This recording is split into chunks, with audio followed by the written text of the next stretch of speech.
Conference के organisers का धन्यवाद करना चाहूँगा और उन्होंने मुबारक दे रहा।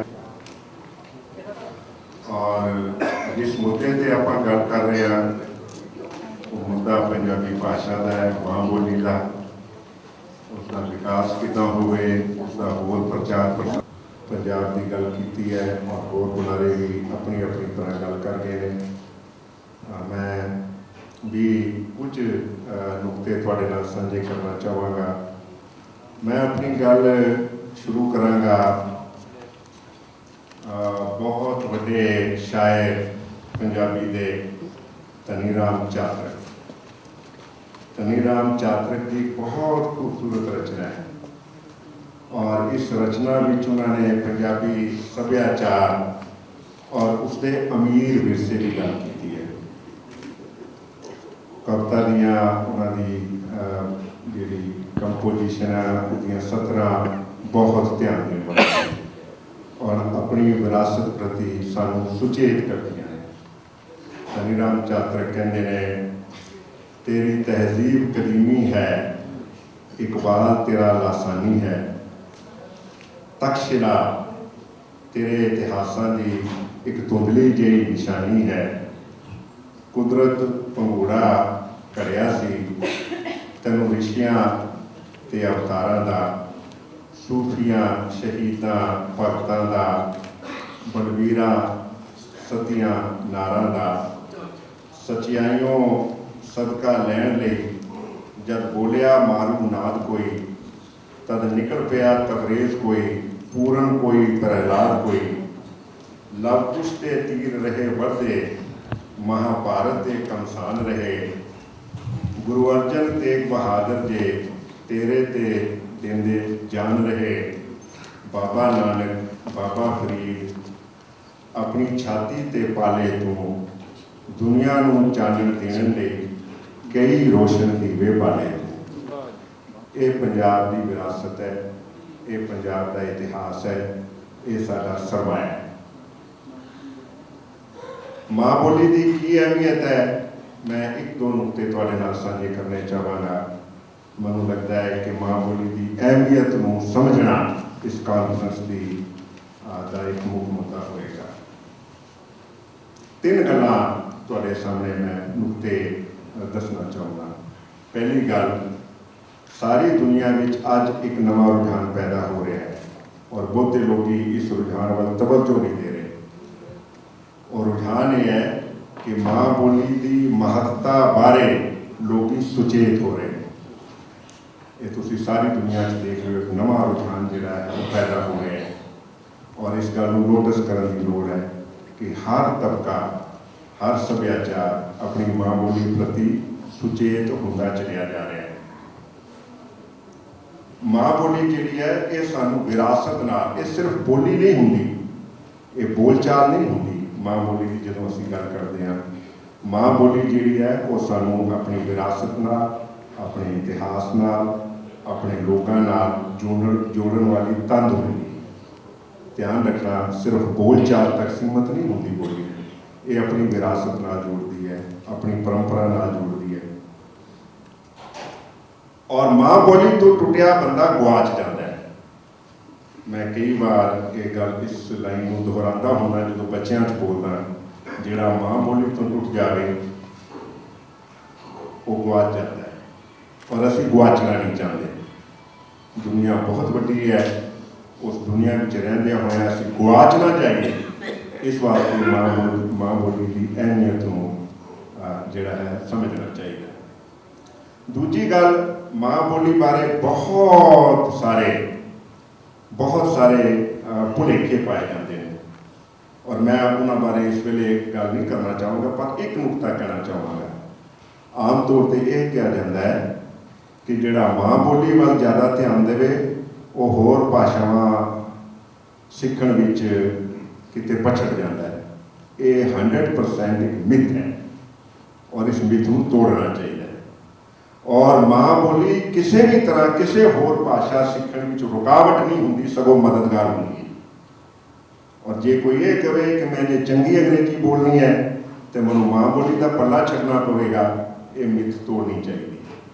और हुण जिहड़ियां नवीं स्टडीज़ आ रही ने वो ये बहुत खुल के कह रही ने कि जिन्हों माँ बोली आती है, जिन्हों माँ बोली की पूरी महारत है, वो दूसरिया भाषावां चंगी तरह सीख सकता है। और जिहड़ा माँ बोली विच पकियाई नाल नहीं अपनी जड़ां ला सकिया, वो दूसरिया भाषावां कदी भी महारत नाल नहीं बोल सकेगा, ना उन्होंने सीख सकेगा। तो इस मिथ नूं तोड़न की लोड़ है, इस गल नूं समझण की लोड़ है।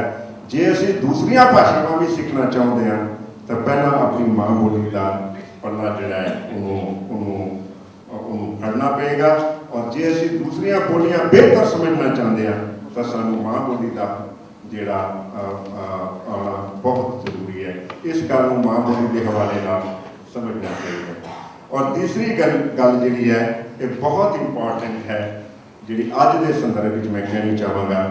दुनिया में होए जिहड़े नवे अध्ययन ने वो ये दसदे हैं कि किसी भी समाज का आर्थिक ते समाजिक ते समुचा विकास उदों तक संभव नहीं जब तक उसकी भाषा का उस रफ्तार नाल उस मिकदार नाल विकास ना हो।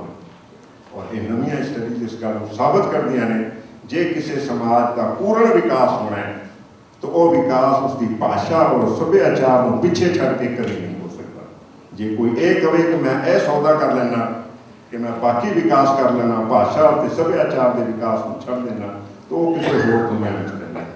संपूर्ण विकास जो है किसी भी सभ्याचार का, किसी भी भाईचारे का तां संभव है जे उस विकास में उसके भाषा और सभ्याचार का विकास जोड़ा है शामिल है। तो इन्हां हवाले नाल मैं सिर्फ इन्नी गल करनी चाहता सी कि भाषा का, माँ बोली का कितना कितना महत्व है। और इस महत्व को समझना इस कॉन्फ्रेंस का एक निशाना जरूर होगा। एक गल मैं उत्थे चेते आती है, रविंद्रनाथ टैगोर पहला भारतीय है जिन्हों पहला एशियन है जिन्होंने नोबल प्राइज मिलिया।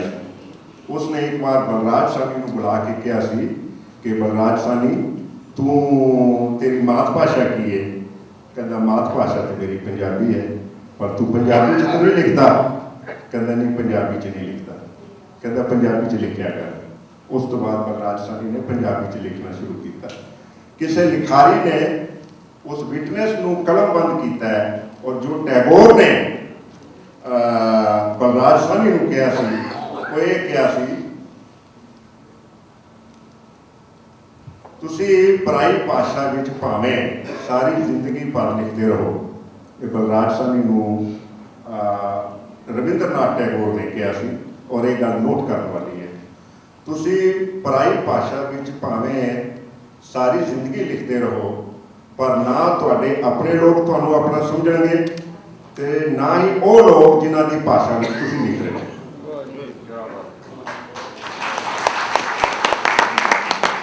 और एक लाइन इन्नी खूबसूरत है रविंद्रनाथ टैगोर की, दूजियां दा बनन तो पहला अपने लोगों का बनना चाहिए। ये जी गल रविंद्रनाथ टैगोर की मात भाषा बारे है, इस गल को हमेशा जोड़ा है मैं समझदा कि ध्यान रखना चाहिए। मैं एक गल पंजाबियत बारे कहना चाहांगा। पंजाबियत की है? भाषा सभ्याचार, इस तो अलावा पंजाबियत की है? तो मेरे मन से पहला तो पूरन सिंह की कविता जी है वो आती है, बहुत खूबसूरत लाइना ने, सानू बड़ियां चंगियां लगदियां ने। पूरन सिंह ने कहा सी, प्रोफैसर पूरन सिंह ने, ये बेपरवाह पंजाब दे मौत नूं मखौला करन, मरण थी नहीं डरदे, प्यार नाल करन गुलामी, जान को अपनी वार देंदे, पर टैन ना बनन किसी दी, खड़ो जान डांगा मोढे ते उड़ा के। मनन बस एक अपनी जवानी के जोर नूं, अकड़ खान अलबेले तूरथी सतगुरां दे आज़ाद कीते बंदे। सतगुरां ने आज़ादी दी है सानू, सतगुरां ने सानू इस काबिल बनाया कि असीं कनेडा आए हैं, सतगुरां ने सानू ये सलाहियत दी है कि असीं आज़ाद हुए हैं। नहीं तो साडे पिछोकड़ का जो हाल सी 400 500 800 1000 1200 साल पहले वो सारे को पता है। सतगुरां ने सानू वो कुवत दी है, वो सलाहियत दी है कि असीं मोढियां ते बुला के और मान नाल अखड़ खान हो के आज़ाद हो के ਫਿਰ ਸਾਰੀ ਦੁਨੀਆ ਵਿੱਚ ਫੈਲ ਗਈਆਂ। ਇਸ ਪੰਜਾਬੀਅਤ ਨੂੰ ਹਮੇਸ਼ਾ ਧਿਆਨ 'ਚ ਰੱਖਣਾ। ਔਰ ਮੈਂ ਪੰਜਾਬੀਅਤ ਨੂੰ ਕੱਲ ਕਿਸੇ ਨੇ ਕਿਹਾ ਸੀ ਕਿ ਮੈਂ ਇਹ ਕਿਹਾ ਸੀ ਕਿ ਪੰਜਾਬੀ ਰੁਜ਼ਗਾਰ ਦੀ ਭਾਸ਼ਾ ਬਣੇ, ਪੰਜਾਬੀ ਪਰਿਵਾਰ ਦੀ ਭਾਸ਼ਾ ਬਣੇ, ਪੰਜਾਬੀ ਵਪਾਰ ਦੀ ਭਾਸ਼ਾ ਬਣੇ, ਪੰਜਾਬੀ ਸਰਕਾਰ ਦੀ ਭਾਸ਼ਾ ਬਣੇ। ਇਹ ਸਾਡੀ ਖੁਆਇਸ਼ ਹੈ। ਪੰਜਾਬੀ ਸਾਡੇ ਵਿਹਾਰ ਦੀ ਭਾਸ਼ਾ ਬਣੇ, ਸਾਡੇ ਪਰਿਵਾਰ ਦੀ ਭਾਸ਼ਾ, ਸਾਡੇ ਵਪਾਰ ਦੀ ਭਾਸ਼ਾ, ਸਾਡੀ ਸਰਕਾਰ ਦੀ ਭਾਸ਼ਾ ਪੰਜਾਬੀ ਬਣੇ। ਉਹ ਇੱਕ ਹਿੱਸਾ ਹੈ। ਦੂਜਾ ਇਹ ਕਿ ਪੰਜਾਬੀਅਤ ਹੈ ਕਿ ਇੱਕ ਪੰਜਾਬੀਅਤ ਮੈਂ ਪ੍ਰੋਫੈਸਰ ਪੂਰਨ ਸਿੰਘ ਜੀ ਤੁਹਾਨੂੰ ਦੱਸੀ ਹੈ। ਇੱਕ ਪੰਜਾਬੀਅਤ ਮੈਨੂੰ ਇੱਦਾਂ ਲੱਗਦਾ ਹੈ, ਪੰਜਾਬੀਅਤ ਖੁੱਲ੍ਹਦੀ ਹੈ, ਖੁੱਲ੍ਹਦੀ, ਲਾਰਜ ਹਾਰਟਿਡਨੈਸ। ਇਹ ਪੰਜਾਬੀਅਤ ਹੈ, ਇਹਦੇ ਅਸੀਂ ਨੰਬਰਦਾਰ ਹਾਂ। ਲਾਰਜ ਹਾਰਟਿਡਨੈਸ, ਖੁੱਲ੍ਹਦਿਲੀ, ਦਰਿਆ ਦਿਲੀ ਜਿਹਨੂੰ ਅਸੀਂ ਕਹਿੰਦੇ ਹਾਂ, ਇਹ ਪੰਜਾਬੀਅਤ ਦੀ ਨਿਸ਼ਾਨਦੇਹੀ ਕਰੀਏ ਤੇ ਇਹ ਉਸਦਾ ਇੱਕ ਨਿਸ਼ਾਨ ਹੈ। ਪੰਜਾਬੀਅਤ ਜਿਹੜੀ ਹੈ ਇਨਸਾਫ ਪਸੰਦੀ ਹੈ।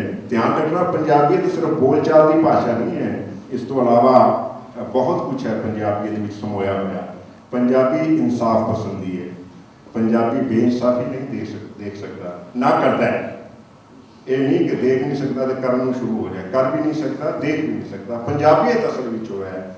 ਪੰਜਾਬੀਅਤ ਮਹਿਮਾਨ ਨਿਵਾਜ਼ੀ ਹੈ, ਆਏ ਗਏ ਦਾ ਸਤਿਕਾਰ ਕਰਨਾ ਔਰ ਚੰਗੀ ਮਹਿਮਾਨ ਨਿਵਾਜ਼ੀ, ਇਹ ਪੰਜਾਬੀਅਤ ਹੈ। ਪੰਜਾਬੀਅਤ ਦੂਜੇ ਦੇ ਹੱਕਾਂ ਦੀ ਰਾਖੀ ਕਰਨਾ ਹੈ। ਗੁਰੂ ਤੇਗ ਬਹਾਦਰ ਜਿਹੜੇ ਨੇ ਦਿੱਲੀ ਦੇ ਚਾਂਦਨੀ ਚੌਕ 'ਚ ਸ਼ਹੀਦ ਹੋ ਜਾਂਦੇ ਨੇ ਜਦੋਂ ਤਿਲਕ ਔਰ ਜਨੇਊ ਤੇ ਖਤਰਾ ਪੈਦਾ ਹੁੰਦਾ ਹੈ। ਇਹ ਪੰਜਾਬੀਅਤ ਹੈ, ਇਹ ਸਾਡੀ ਵਿਰਾਸਤ ਹੈ।